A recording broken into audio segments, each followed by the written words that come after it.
دوباره با افتخار چپ چپ بزن درود بر شرفتشان نه ماجرا زیرایی بکنم مرسی هر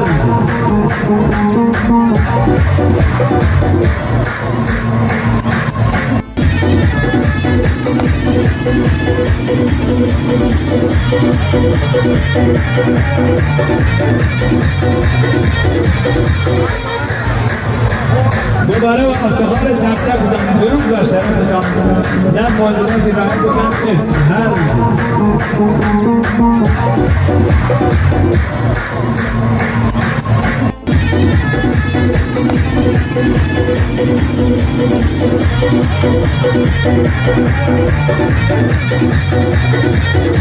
Bye.